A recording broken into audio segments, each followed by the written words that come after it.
What is going on, everyone? Chris with Journals, Comics, and Pop Culture. This is our top 10 hottest selling comics of the week, our weekly video series brought to you by PopCultureZone.com. Before we get into this week's top 10 books, don't forget to check out PopCultureZone.com's. Their links are below. Check them out if you're interested in getting your hands on some awesome exclusive and incentive variants at affordable costs, CGC slabs, and of course all different kinds of pop culture items, including toys and statues. And if you're buying raw books, they ship at a flat rate fee of only $4.99. You also do not pay taxes, with the exception of New Jersey. Pop Culture Zone is also on eBay, where they still hold a 100% customer feedback rating with over 8,000 ratings this year alone. So again, those links are below to their website and their eBay store. Check them out and make sure you follow them on eBay as well. Yep. We're just gonna get into it. The top 10 hottest comics of the week. Here we go. Joe, you ready? Oh yeah. Joe's gonna give some input as well. That's why this is the only reason we brought him on, for his brain, not his looks. All right, at number 10, we have Incredible Hulk, number 449, the first appearance of the Thunderbolts. Number 9, we have Nova, number 1, the first solo Sam Alexander title. At number 8, we have World War Hulk, number 1. Number 7, we have Avengers 232, the first Star Fox. At number 6, we have Batman Fortnite Foundations, number 1, the Alex Garner variant. Number 5, we have Old Haunts, number 1. At number 4, we have House of Slaughter, number 1, that red foil variant. And number 3, we have Black Widow, number 12, first appearance of the Host and the Living Blade. Number 2, we have X-Men, number 95, the first appearance of a Skrull named Fizz. And at number 1, we have House of Slaughter, number 1, the Virgin variant. Chris, this is an interesting list. I'm surprised Thunderbolts are creeping back in. Nova's in there as well. House of Slaughter. And actually, I'm surprised about Black Widow 12. It just came out last week, and it's number 3. Anyways, but this isn't my segment. This is more yours than it is mine. So what do you got? What do you got? Yeah, I came into this with everything going on this week. I came into this list just like, man, I don't know. Yeah. It didn't have the same feeling to me, but I pushed through that and just try to look at some books for what they are. And my third book is a book that you can clearly see for what it is. My number 3 pick is the Nova number 1 of Sam Alexander, the Sam Alexander series, just because I think Nova, when we look at the character, the Mantle, Kevin Feige has pretty much all but confirmed, that Nova is coming. I think he actually did say Nova is coming. He did say that. That was an exclusive from comicbook.com, and he also said probably both of them. And exactly. So, and he did say, we'll probably have both. So that's why I'm saying, like, anything around Nova right now is, a solid speculation. I'm all for, obviously, Richard Rider, Bronze Age first appearance, but his Marvel .1 first appearance, Sam Alexander, has been really on fire. So I picked this book, though, because out of all the Nova hype, this is one that's obviously gaining traction because it made this list. It had a 142% increase in sales. And just so you all know, it is his first solo series. Let me add that for context. Sam's first solo series. But the average raw is still only going for about $13.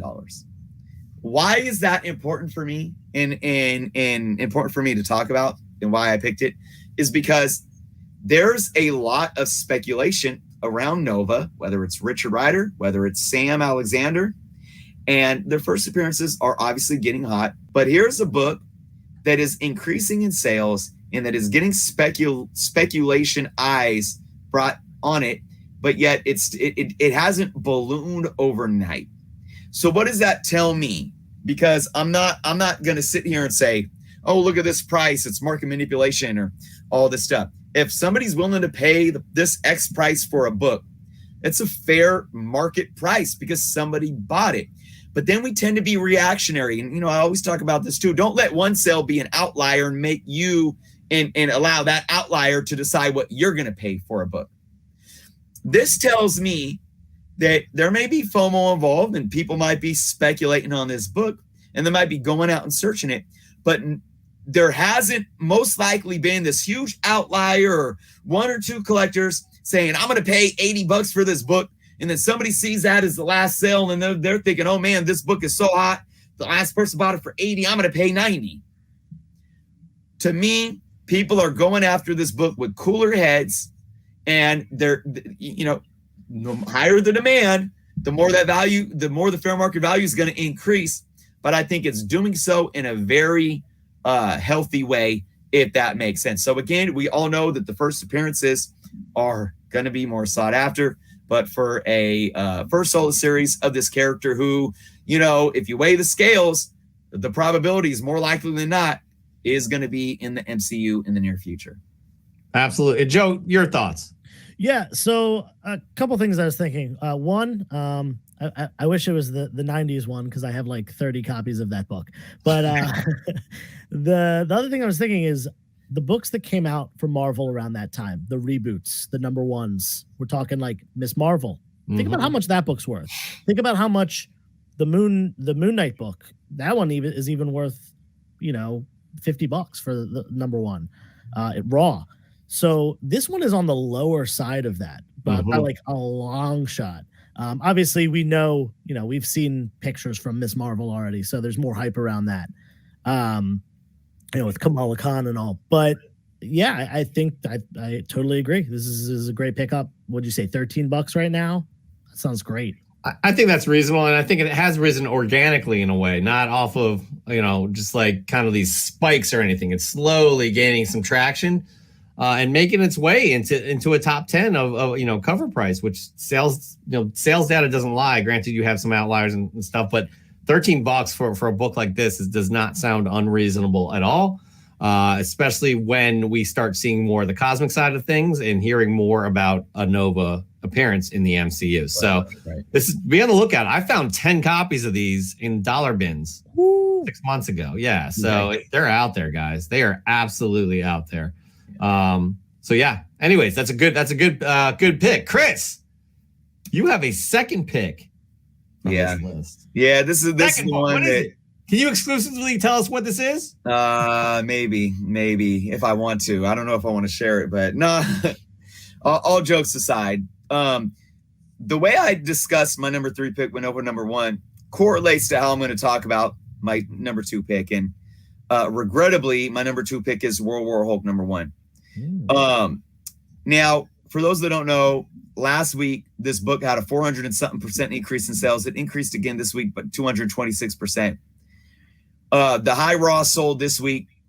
I didn't mention the number last week. I do believe it was around 40. Now it hit 60. So you see what this book is doing. This is the thing I wanted to compare it with Nova number 1. We know that Novas are coming. We know that Kevin Feige said most likely both of them are going to be there. And I know it's not a first appearance, but guess what? World War Hulk number 1 isn't the first appearance of World War Hulk or World Smasher Hulk, however you want to word that. So the fact that we can say with confidence that it's very probable that Sam Alexander is going to show up in the MCU when you got his first solo series selling for about an average of $13. And you have a World War Hulk book, which again, I mean, it's the number 1 in the series, but it's not the first appearance, is continuing to boom off of a questionable source. You see how it makes no sense to me. It makes no sense to me. Now, we as collectors don't buy comics just because of speculation. Maybe there's a lot of people that really love Hulk and some people that don't really care about Sam Alexander, and maybe that drives their FOMO. When we get announcements, whether those announcements are confirmed or questionable or whatnot. But still, $13 for a very similar number 1 book for a character that is all but confirmed to a book that's selling for $60 now. for a book that is on the hot list because of a questionable source. This is what Cover Price quoted too, and I'm gonna read this because I think it speaks volumes and it adds to the conversation that you and I, Jeff, have been having for 2 weeks now. Cover Price stated this, quote, unconfirmed reports of a World War Hulk film in development at Marvel continue to persist. I'm going to read that one more time. Unconfirmed reports of a World War Hulk film in development at Marvel continue to persist. That's why the book's on this list. Cover Price, just like so many others, are not willing to get their hands dirty to say that this source that wrote an article saying they can exclusively confirm that Marvel not only is producing a World War Hulk movie, but we could exclusively confirm that the title is World War Hulk, and that hardly happens. It hardly happens that you know when a studio goes into production with the film, that you get the name of the film, like the Doom, the Mad Max prequel. Isn't there a Mad Max prequel coming out? It's a Mad Max prequel. There's no name to it. You know, when the Star Wars sequels, you know, came out, we didn't know the names right away. We didn't know Endgame. You know, the part 2 of Infinity War. I mean, for so long we thought it was going to be called Infinity Gauntlet, and then you know it's Endgame. You don't. It's very rare that you get those things at the same time. Problematic. They also exclusively confirm that Marvel has the rights to Hulk under Disney, the solo film rights, but yet in that same article declared that if the rumors to be true, that Universal doesn't have the rights anymore. Cover Price is not stepping in the mud with this. Just as Key Collector wasn't, because I did a video showing that Key Collector does their trending top 10 list, and this book was on there. But they had a whole huge, I mean, sometimes if something's optioned, or, you know, Feige said this, or, you know, Hollywood Reporter reported this, and it's one line. Key Collector had a whole paragraph, like 2 paragraphs, stating if there's any validity in this source, we question this, take heed to this. And they didn't even mention the source because they don't want to step in the mud. They don't want to get their hands dirty with this. They can't confirm. Just like Hollywood Reporter and Variety and comicbook.com and all these credible sources and outlets have not piggybacked this and ran with it. So again, I'll end on this note. The fact that look, I haven't read this story. Actually, at A1 Comics, my local LCS, I've been recommended because I actually get free trades if you get a certain amount of points. And I'm always getting free trade paperbacks. And I've had multiple times over the last couple of years, people recommend, get the World War Hulk trade. Still haven't yet. I probably will someday soon. Great story, right? And look, you never know. You never know. This obviously could happen in the MCU at some point in time. Whether it's something that's going to happen next year or 5 years down the line or 10 years down the line, whether or not it's going to be Disney and Marvel getting the rights back to Hulk or working the deal out with Universal like they did with Sony with Spider-Man and those characters. Who knows? It's all possible, probable possibility. All that is unknown. And the fact that this book is still on this list and is selling for this much simply because people don't want to sit and do their due diligence and critically think and say, can I trust this? I don't even want to talk about it anymore. Yeah, Chris and I have talked about this at length. Joe, just want your final thoughts on this. Yeah, I'm with you guys. The price doesn't make sense as compared to, someone said it in the chat, we know Armor Wars, and Secret Wars are coming. We already had Civil War, yet those books are cheaper. One, totally agree with that. 2, unconfirmed source. There's no validity behind it. You can tell how it's worded. I read the article, and no one believes it. And personally, I'm really glad that Cover Price and Key Collector and stuff don't try to hop on the hype. They report it as news. They report it as this person said this, or a source said this. It may or may not be true, unconfirmed. I like that they do that because they could totally hop in on the clickbait bandwagon there, and that would be bad for the community and good for them, but they don't. So kudos to them. Agreed. All right, we're gonna move on. Let's hope this isn't on the top 10 again next week, but who knows, Chris? I mean, we'll see. To be continued, maybe. All right, moving on, Chris. Your third most interesting book on this list. Yeah, I really don't have much to say about this, but it's fun, and it takes away from all the, it's like we're hopping in the shower here and rinsing off, and this is all about what I love about the hobby right now. So much of that is in this book, and I'm going to talk about that. My number 1 pick is House of Slaughter #1. We had the foil variant and the virgin variant. It's interesting we didn't have the cover A, but yet we had those two. But again, these are online sales, so I'm hoping that your local shops really ordered up on these. And that's why there's plenty of them out there. I'm talking about cover A, that is. But still, I said with this book, two words, one name, James Tynion. He's just doing amazing things that are bringing readers into these books.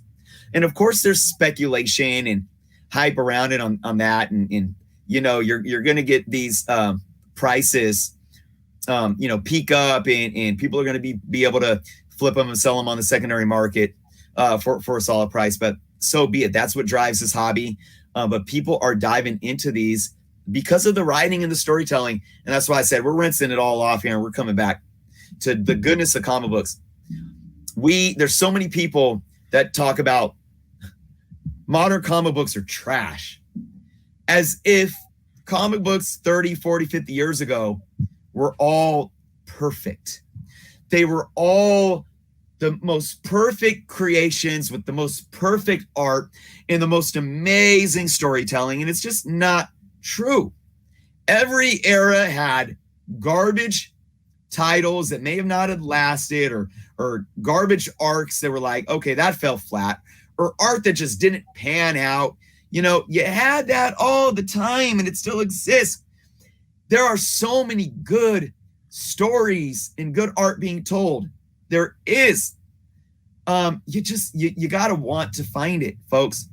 And I've said this, the independent companies and even outside of the independent companies and what DC's done with their Black Label, with the horror genres, the different genres, stepping away from the superhero genres are amazingly great things that are happening within this hobby right now. And I want to bring this up too. I don't want to start a fight over politics because, I know, Jeff, you and I, and we do our best to, like we were just mentioning early in the show, no matter what your politics are, no matter what your politics are, it's tiring to hear that so many people are like, oh, all modern comic books or people forcing their politics. There's a bunch of arguments I can bring in about why that's not true, but I won't even touch on those, and I'll just touch on one. I can't remember, and again, I'm behind on my reading, but I can't remember the last time. Actually, I think I do.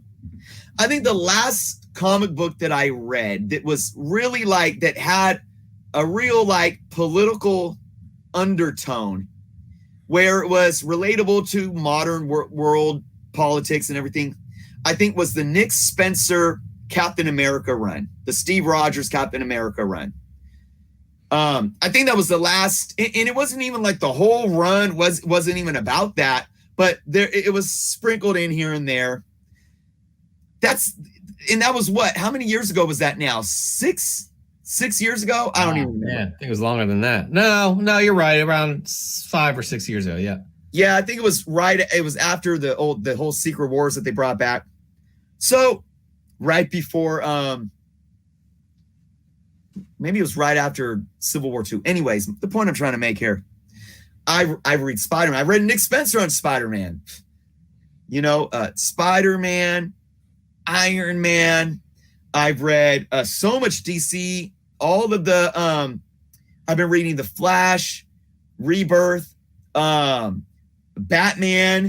I've been reading so many Boom titles, many of the limited series, Proctor Valley Road. I'm reading the many deaths of Lila. Man, just so many, and I'm behind on my reading, but there's so many that I can't even count on my fingers still. No politics at all, none. It's superheroes, it's horror, it's the genre, it's self-reflection, it's God, there's so much out there, guys. I know I kind of went on a rant there and went off topic of my number one book, but it all comes back to the number one book. There's good stories to be told, and there's good stories being told. You just got to want to find them. It's that simple. And I'm so happy that I could talk about this book, even though it's not a cover A, because I think that this book is going to, I know it just released the first issue, but I think the series is going to be a success. Absolutely. There is so much to read. There's so much for everybody out there. Everybody, no matter what your taste is. And I can't remember a time before, that it was like this. When I started collecting, it was superheroes. That was it. But there's so much out there. Joe, your thoughts? Yeah, I'm a big fan of the horror genre. Witches by Scott Snyder and Jock is like one of my favorite runs, and waiting 7 years now for that second volume, which God, I hope we get it someday. But yeah, I love the horror genre. James Tynion's killing it. He's something's killing the children. I'm reading that. That's great. I prefer Nice House on the Lake, which is he's about halfway done that right now for DC Black Label, which you mentioned before. House of Slaughter, I picked up the cover A, the one per store, and the red one, which I think is a 1 in 25 variant, if I remember correctly. But yeah, super love all things horror, originally stemming from my love for the movies.